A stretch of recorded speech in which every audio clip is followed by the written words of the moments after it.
2, ഇമാം ബുഖാരിയുടെ നിബന്ധന പ്രകാരം ഈ 2 റിപ്പോർട്ടർമാർ തമ്മിൽ ജീവിതത്തിൽ എവിടെയെങ്കിലും വെച്ച് കണ്ടുമുട്ടിയത് തെളിഞ്ഞു കിട്ടണം. എന്നോട് എ പറഞ്ഞു എന്ന് പറഞ്ഞപ്പോൾ എൻ്റെ കാലഘട്ടം, ബിയുടെ കാലഘട്ടം. അപ്പോൾ അവർ എവിടെയെങ്കിലും വെച്ച് കണ്ടുമുട്ടിയിട്ടുണ്ട്. ഇത് എന്നോട് പറഞ്ഞത് പറഞ്ഞാൽ തന്നെ, കാരണം ഇദ്ദേഹം ഒരു നാട്ടിലേക്കും ഇദ്ദേഹം വേറെ നാട്ടിലേക്കും. അപ്പോൾ എങ്ങനെ പറഞ്ഞു? അപ്പോൾ ഒരു പക്ഷേ ഈ നാട്ടിലേക്ക് ഇദ്ദേഹം ഇങ്ങോട്ട് വരണം, ഇരുമ്പ് തേടി വരണം, അല്ലെങ്കിൽ ഇദ്ദേഹം അതേ നാട്ടിൽ അങ്ങോട്ട് ഇരുമ്പ് തേടി പോകണം, അല്ലെങ്കിൽ മൂന്നാമത് നാട്ടിൽ രണ്ടാളും കൂടെ സംഗമിക്കണം. ഇവിടെ ഉസ്താദ് ഉണ്ടായിരുന്നു, ആ ഉസ്താദത്തിൽ രണ്ടാളും ഹദീസ് പഠിക്കാൻ വന്നിട്ടുണ്ട്. അപ്പോൾ ഇവിടുന്ന് കണ്ടുമുട്ടി. ഇവർ തമ്മിൽ ജീവിതത്തിൽ കണ്ടുമുട്ടി തെളിഞ്ഞെങ്കിലേ ഇവരെ ഹദീസ് ഇമാം ബുഖാരി ഈ കിതാബിലേക്ക് കൊണ്ടുവരും.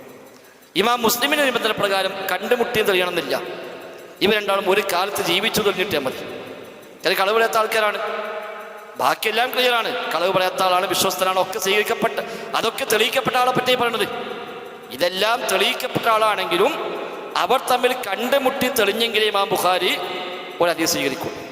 ഇമാം മുസ്ലിമെ സംബന്ധിച്ച് കണ്ടുമുട്ടി തെളിയണമെന്നില്ല, രണ്ടുപേരും ഒരു കാലത്ത് ജീവിച്ചിട്ടുണ്ട് തെളിഞ്ഞാൽ മതി എന്നാൽ അത് സ്വീകരിക്കും. ഇതൊക്കെയാണ് ഇമാം ബുഖാരിയുടെ അധിക യോഗ്യതകൾ ഹദീസ് ഈ കിതാബ് കൊണ്ടുവരാൻ. അങ്ങനത്തെ യോഗ്യതകൾ പാലിക്കാതെയും ഇമാം ബുഖാരി ഇതിൽ കൊടുത്തിട്ടുണ്ട് എന്നാണ് ദാറുഖുത്നിയുടെ വിമർശനം. അപ്പോൾ ചിലപ്പോൾ ഇങ്ങനത്തെ ഒരാൾ കൊടുത്തിട്ടുണ്ടാവും. ശരി, ഇമാം ബുഖാരി കൊടുത്തിട്ടുണ്ട്, ശരിയാണ്. ഇമാം ബുഖാരി ഇങ്ങനെ മറച്ചു വെച്ച ഒരാളിൽ നിന്ന് അന്ന് പറഞ്ഞ് ഉദ്ധരിച്ച് ഇമാം ബുഖാരി കൊടുത്തിട്ടുണ്ട്. അപ്പോൾ ദാറുഖുത്നി വിമർശനമായി കണ്ടോ, ഇവിടെ ഈ ആളെ മറച്ചു വെച്ച് മറ്റാൾ ഉദ്ധരിച്ചില്ലേ, അപ്പോൾ ഇദ്ദേഹം തദീസറ്റ ആളെ മുദല്ലിസാണ്, ഈ മുദല്ലിസ് അയാൾ അൻ എന്ന് പറഞ്ഞ് ഉദ്ധരിച്ചാൽ അത് സ്വീകരിക്കുക എന്നാണ് ഇമാം ബുഖാരി പറഞ്ഞത്.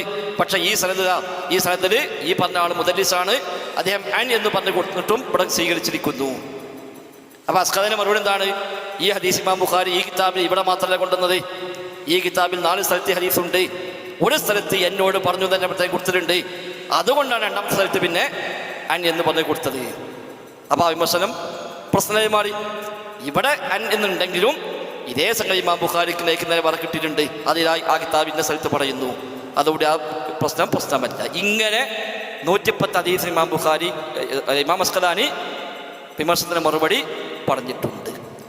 ഈ 110 ഹദീസിൽ ഇന്ന് ഹദീസ് വിമർശകന്മാർ വിമർശിക്കുന്ന ഹദീസൊന്നുമില്ലതാണ്. ഇപ്പം സിഹിറിൻ്റെ ഹദീസ് അത് കാര്യമായിട്ടൂടെ പറഞ്ഞു. ഈ 110 ഹദീസിൽ ഇമാം ദാറുഖുത്നി സിഹിറിൻ്റെ ഹദീസ് വിമർശനമായി പറഞ്ഞിട്ടില്ല.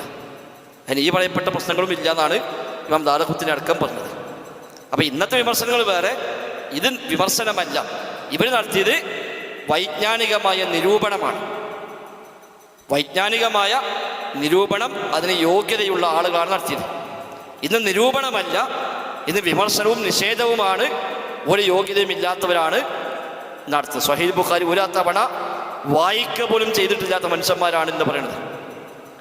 സ്വഹീഹ് ബുഖാരി പൂർണ്ണമായും ഒരു പ്രാവശ്യം വായിക്കുക പോലും ചെയ്തിട്ടില്ലാത്തവരാണ് അതിന് ഹദീസത്തിൽ ഈ ഹദീസ് ഖുർആനെതിരാണ്, ഇത് ബുദ്ധിക്കെതിരാണ് എന്ന് പറഞ്ഞുകൊണ്ട് രംഗത്ത് വരുന്നത്.